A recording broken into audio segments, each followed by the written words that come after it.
आपला अपकमिंग जो ट्रेक आहे कळसुबाईचा ट्रेक, तो ट्रेक नाईट ट्रेक होणार आहे आणि त्या ट्रेकसाठी आपण नक्की इक्विपमेंट काय काय कॅरी करायला हवं ते दाखवण्यासाठी हा एक व्हिडिओ आहे. सो अर्थात नाईट ट्रेक असल्यामुळे आपल्याला आपल्यासोबत हेड टॉर्च कॅरी करणं खूप गरजेचं आहे. सो अशी एक हेड टॉर्च आहे, ही हेड टॉर्च तुम्ही तुमच्यासोबत कॅरी करू शकता. तुमच्याकडे जर हेड टॉर्च नसेल तर हेड टॉर्चसुद्धा कॅरी करू शकता. पण हेड टॉर्चच का? कारण की ज्यावेळेस तुम्ही वॉक करता, ट्रेक करत असताना त्यावेळेस तुम्हाला कधी कधी दगड पकडावे लागतात किंवा रेलिंग असेल तिथे पकडावं लागतं, भिंतीला हात लावावा लागतो, कशाचा तरी सपोर्ट घ्यावा लागतो. त्यासाठी आपले हात फ्री असावेत. कुठल्याही ट्रेकला ज्यावेळेस आपण जातो त्यावेळेस आपल्याकडे एक चांगले शूज असावे. असे शूज ज्या शूज आपण घातल्यावरती स्लिप नाही करणार.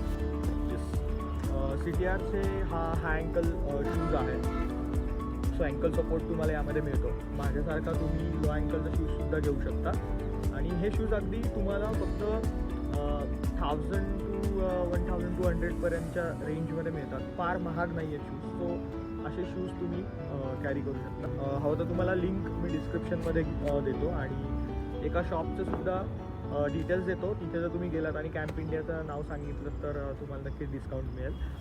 त्याचबरोबर चालत असताना तुम्हाला वॉकिंग स्टिक लागते. वॉकिंग स्टिक ॲक्च्युली ऑप्शनल आहे.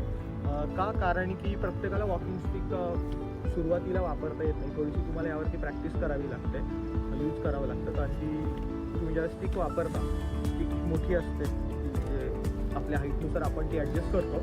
ज्यावेळेस तुम्ही वापरता त्यावेळेस तुम्हाला खालती उतरताना स्टिकचा खूप फायदा होतो, खूप सपोर्ट मिळतो. तो वॉकिंग स्टिक तुम्ही ट्रेकला यूज करू शकता. तुमच्याकडे असेल तर ती घेऊन या, जर नसेल तर काही हरकत नाही. तर तुमच्याकडे एक्स्ट्रा पेअर ऑफ क्लोथ्स तुम्ही कॅरी केले पाहिजेत.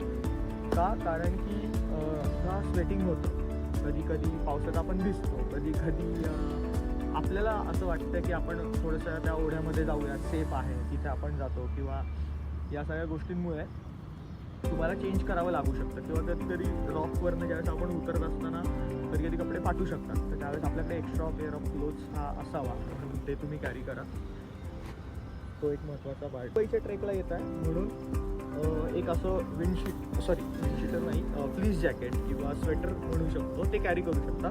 का? कारण की ज्यावेळेस आपण वरती पोचतो, आपण रात्री चालायला सुरुवात करतो. अर्थात तुम्हाला चालताना तर थंडी नाही वाजणार आहे, कारण की तुम्ही चालताय, बॉडी वॉर्मअप होते, गरम होते. ज्यावेळेस आपण वरती पोचतो त्यावेळेस टॉपवरती थोडी विंड नसते. सो त्या विंडमध्ये तुम्हाला थंडी नको वाजायला, कारण की ऑलरेडी तुम्ही घामाने भिजलेले असतात. आणि त्याच्यामध्ये जर तुमच्याकडे स्वेटर नसेल तर तुम्हाला थंडी वाजू शकते. त्यामुळे एक स्वेटर कॅरी करणं महत्त्वाचं आहे, जे आपण.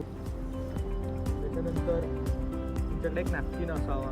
ज्यावेळेस आपण कॅम्पसाईटला पोचतो आहे किंवा स्टार्टिंग पॉईंटला पोचतो आहे आणि आपण फ्रेश होऊन निघणार असतो, किंवा ट्रेकवरती आपल्याला घाम वगैरे येतो, सो नॅपकिन एक सोबत कॅरी केलेला.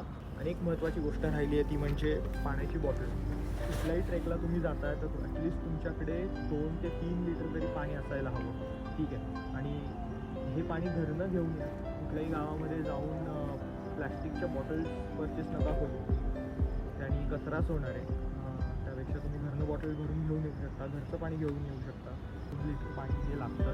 अगदी पावसाळ्यातल्या ट्रेक्सला सुद्धा आम्ही सांगू शकतो की 2 लिटर पाणी सोबत ठेवा. येस. सो पाण्याची बॉटल आणि सगळं काही कॅरी करण्यासाठी तुमच्याकडे तुमची एक स्वतःची बॅग असणं गरजेचं आहे. कारण की या सगळ्या गोष्टी तुम्हाला तुमच्याच बॅगमध्ये कॅरी करायच्या. का? कारण की तुमच्यासोबत तुमचा जरी फ्रेंड असेल, तुम्ही जरी ग्रुपमध्ये आला असाल तरी प्रत्येकाचा चालायचा स्पीड हा वेगळा असतो. काही लोक थोडीशी पुढे चालतात, काही लोक मागे चालतात.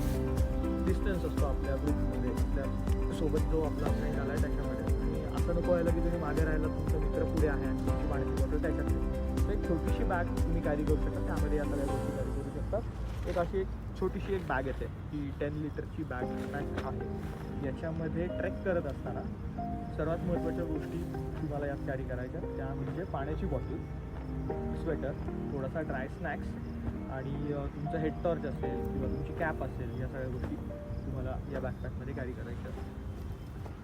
येस. एक गोष्ट राहिली ती म्हणजे कॅप तुम्हाला कॅरी करायची आहे. तुम्ही कॅप सोबत घेऊन या. का? कारण की ज्यावेळेस आपण वर पोचतो तिथनं खालती उतरायला सुरुवात करतो. खालती उतरत असताना सूर्य डोक्यावरती येतो आणि ऊन लागतं. सो त्याच्यामुळे तुमच्याकडे कॅप असणं गरजेचं आहे. सो कॅप पण कॅरी करा. ज्यावेळेस आपण कुठल्याही ट्रेकला जातो त्यावेळेस आपण ट्रेकला जाताना कसे कपडे घातले पाहिजेत, तर नेहमी ट्रेकला जात असताना तुमच्याकडे फुल टी शर्ट हवा. फुल टी शर्ट किंवा शर्टही चालेल आणि फुल पॅन्ट हवी. फुल पॅन्ट फुल टी शर्ट का? कारण की ज्यावेळेस आपण फॉरेस्टमधनं चालतो किंवा कुठल्याही ट्रेकला आपण गडावरती जात असतो, आजूबाजूला बरेच प्लांट्स असतात, अजून काटेरी झाडं असतात, तर ती आपल्याला अंगाला लागू शकतं. किंवा काही झाडं अशी असतात ज्याने खूप खाज येते, जर ती तुमच्या पायाला लागली तर जास्त खाज होईल.